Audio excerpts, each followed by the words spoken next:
Hey everybody, welcome back to another edition of What's for Dinner. It's about almost 3:30 on Friday afternoon. I hope you're doing well. For those of you who are in Florida or South Carolina or North Carolina or Tennessee, anybody that's been affected by these last couple of hurricanes, we just want to let you guys know we are literally praying for you every day, and you're not forgotten, and we love you guys, and we hope for a speedy recovery from all that's going on with that.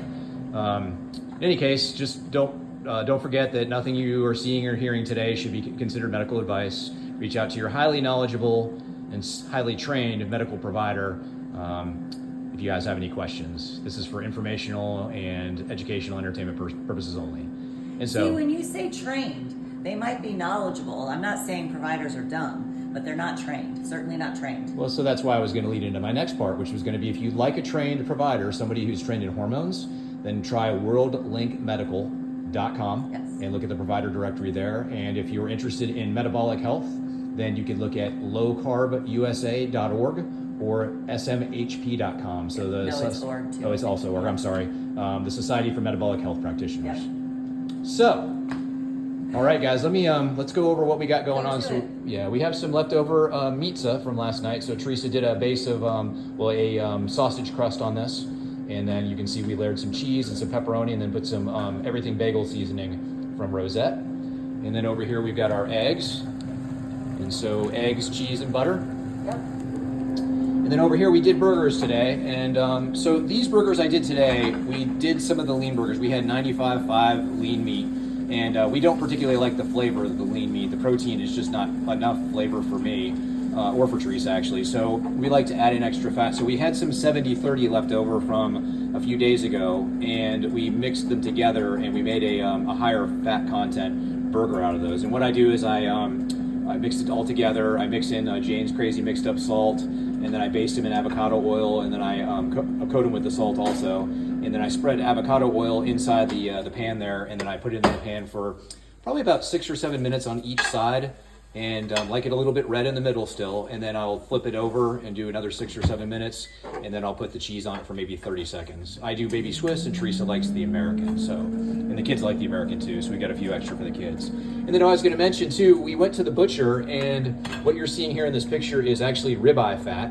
So we've got a whole cow worth of that 95.5 lean meat, and I wanted a way to actually add more fat content to it. So I'm going to start using this here in the next few days. And what we're going to do is we're going to take this. We actually had the butcher ground the ribeye fat into what you see now. So that's just ground fat. And then what I'll do is I'll mix that in with our 95.5 burgers to make it a higher fat content here coming up. And then we'll be cooking it the same way. You can see even with these, like all that liquid at the bottom, that's just pure grease that's come out of those. So. And then I have a spoon that I put extra grease on my burger on my plate. Yeah. So the thing about fat guys is one of them is flavor. So especially for those of you who are just now getting into the keto, low carb, carnivore kind of way of eating, something you're going to have to learn to do is to replace your sugars with something, and that something is going to need to be fat. Yeah. And so fat will replace the sugar. It's going to give you not only the energy, but it's also going to give you the satiety and the flavor that you're looking for. So that's why, especially early on, fat is really important. So we're going to talk about that a little bit more tonight as well. And then Teresa actually just pulled out, we had some air fried chicken wings too we were waiting on in the air fryer. Yeah, so another tray in there. Yeah, you can hear that running in the background. Normally we don't have it, it's loud. So yeah. All right, so do you want to talk a little bit more about the fat stuff? And yeah, you have to make sure that when you're switching over, you're going to go through cravings and withdrawals. Most people, I would say 90-95% of people. And that's when you'll realize food addiction is real. And so fat can help keep you satiated or full a little bit longer. So my big trick in the very beginning, I haven't had to do it in a long time, but I would dip either bacon in butter, or I would dip pork rinds in sour cream, or pork rinds in softened cream cheese with Jane's Crazy seasoning and garlic powder. And I would use that as a dip. And I would do more dip than I would pork rinds, but that's helped satisfy some of those cravings. If you don't eat enough fat, you're going to be hungry. Yeah. So like one time we went to a conference, we were driving back through Oklahoma back home, and we stopped at Wendy's and we ordered 15 burger patties. And there was a line behind us and people were just like, so shocked. Just so everybody knows, 10 of those were for me. Right. Or 12. 10 are from him. I will eat 3, and sometimes I'll pick a 4th one. But the people behind us are probably trying to lose weight, but they can't because they're getting the buns with it and fries and Cokes. But anyway, about 10 miles down the road, I said to Mark, you've got to stop at the next gas station or truck stop because I need pork rinds, because I was hungry, because those kind of burgers that you just get at Brahms here locally or Wendy's, there's not enough fat.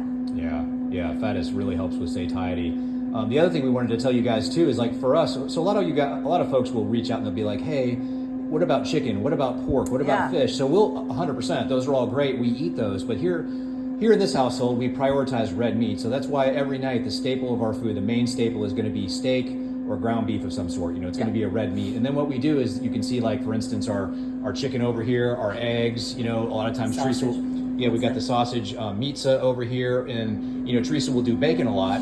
Those are our sides. So instead of having peas and carrots and stuff for our sides, we'll have another form of protein for our side.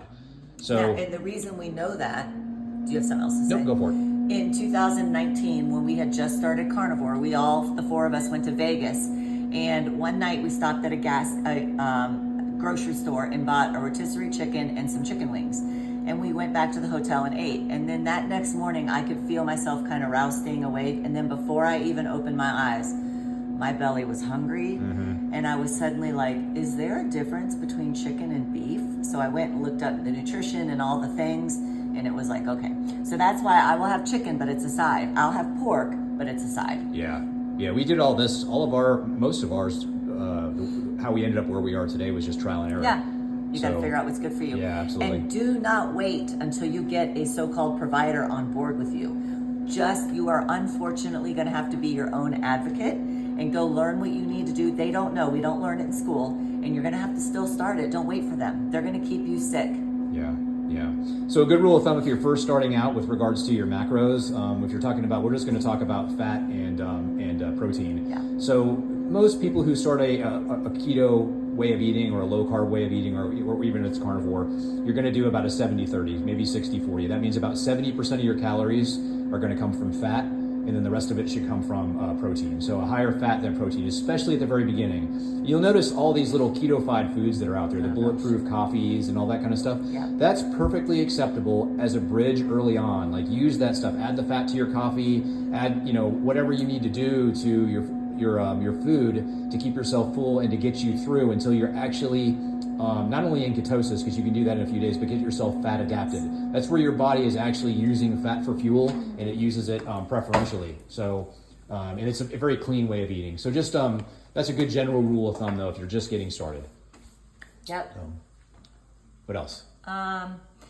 You can have, some people get confused. You can have deer, elk, buffalo, duck, goose, lamb. I don't like any of that. I cooked us lamb a couple times when we first started, and I just don't like the taste. Yeah. So, but you can eat any of that stuff, and as much as you want, as counterintuitive as it sounds. But yeah. Just remember, most of those gamey foods, not like duck and whatnot, but a lot of the gamey foods are very lean meat. Yes. Like venison, rabbit, things like that. So it's high protein, low fat. So just be careful, you're getting enough fat with that, because you won't be satiated if you don't. Yeah. And especially early on.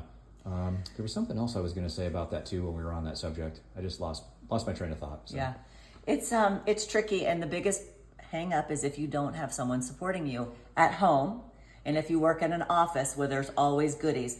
Not even so much vending machines, because I was never a go get chips or candy bar to the vending machine girl.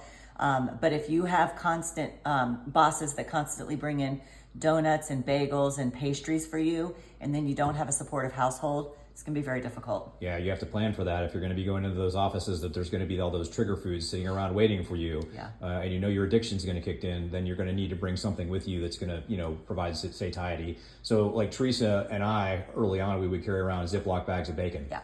So fantastic. You could eat it all day, eat as much as you want until you're full. And then, just if you get cravings or whatnot, grab that bacon and eat it, So if you're going to be going out on social events, going out to a dinner, instead of, digging in and splurging on, cheap foods, so to speak. I hate even using that term, but I'll just call it that. Load up on a little bit of fat and protein before you leave, maybe even a couple hours before you go out to dinner.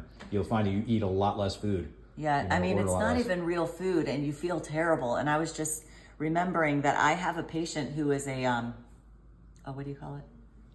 A flight tower. Oh, yeah. So, yeah, they were a air traffic controller. Air traffic controller. And she was telling me, like, they can't even take Zyrtec.